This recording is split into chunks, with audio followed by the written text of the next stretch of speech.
I am absolutely thrilled you're joining me today because we are unpacking something truly transformative. Have you ever noticed how the language we use to talk about mental health can sometimes feel, well, clinical, cold, or even a little intimidating? Well, today we're looking at a framework that completely flips that script.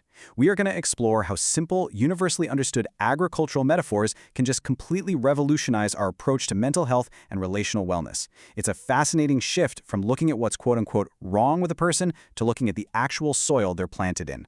Here is our roadmap for today's explainer. First, the need for better soil. Second, nature's healing language. Third, the 5 RUMERTIME steps. Fourth, the seasons of growth.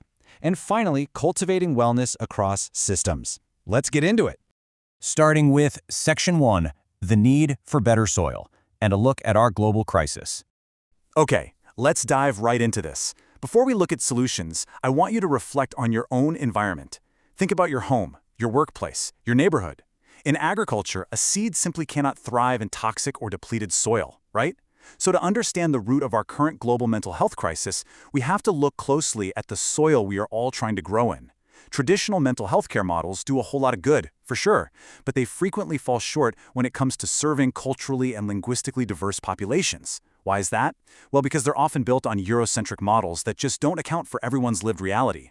They can be full of clinical jargon that alienates people, and they often carry this heavy burden of stigma. When care lacks cultural responsiveness, it just doesn't reach the people who need it most. To put that into perspective, just look at this number. In the United States alone, over 150 million people live in designated mental health professional shortage areas. 150 million. That is a massive, urgent gap in care.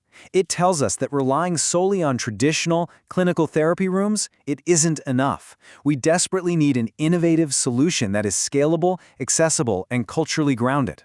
Enter the CSS Framework, originally conceptualized back in 2015 by Dr. Yvonne Murray-Laurier. SEEDS stands for Supportive Engagement and Empowerment in Diverse Settings. This framework is honestly a brilliant solution because it seamlessly integrates neuroscience, cultural humility, and ecological systems theory into a highly accessible model. It doesn't ask patients to learn the complex language of psychology. Instead, it brings the language of psychology into the everyday natural world. Moving along to Section 2, Nature's Language for Healing and Reducing Stigma. Now, what's really fascinating about this is how powerfully language shapes our perception. One of the biggest barriers to mental wellness is stigma, right? On the left, where it's like maladaptive behavior or disorder can immediately induce shame. But on the right, shifting to nature-based metaphors completely restores dignity. Think about it. Instead of a disorder, maybe you're just having a normal survival response to depleted nutrients. Instead of systemic inequity, we can talk about toxic soil. It externalizes the problem and invites curiosity instead of judgment, which is a real game changer. So let's look at how this framework actually maps out these metaphors. Seeds represent your core competencies, things like self-awareness and decision-making. The soil, that's your environment, your home or school. Roots are your cultural heritage and foundational beliefs. Tree trunks symbolize your internal resilience and strength. And finally, fruits are the visible outcomes of your behavior. I want you to visualize your own environment for a quick second. What kind of fruits, maybe kindness and regulation, or perhaps isolation and stress, are being produced by the seeds planted around you? This brings us perfectly to a foundational quote from the framework's founder. In order to be effective, you must be reflective. We spend so much of our lives on total autopilot, just reacting subconsciously to our environments. To actually cultivate better fruits, we have to move to conscious, intentional engagement. And that, naturally, requires structured reflection. Which leads us right into Section 3, the 5 RUMERTIME steps for conscious reflection. So the crucial point is that before we can learn the steps of reflection, we have to define exactly what we are reflecting on. Enter the TIME acronym. We are constantly experiencing thoughts, interactions, mindsets, and emotions. These 4 elements are the internal and external drivers of our behavior. They are literally the soil and the seeds of our daily lives. And here is the incredible 5-step neuro-cycle that makes up RUMER. Step 1 is to recognize, noticing what you think and feel. Step 2 is to understand, actively exploring the historical and cultural roots of those feelings.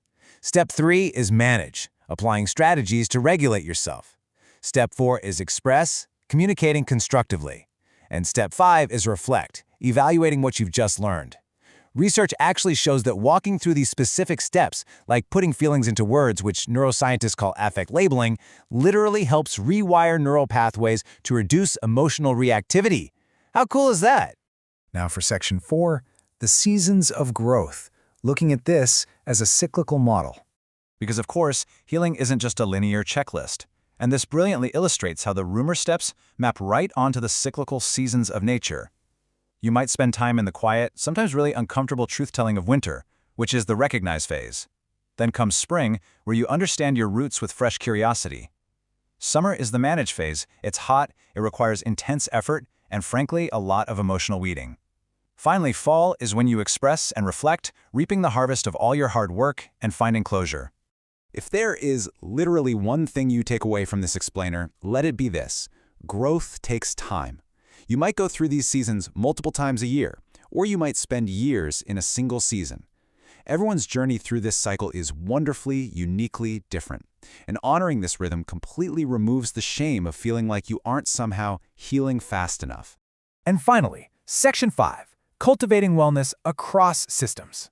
Let's move to and see how this builds across our society. Because this framework removes clinical jargon and uses nature-based metaphors, it can be scaled far beyond the traditional therapy room. Notice the different levels of engagement here. This framework utilizes what's called task shifting.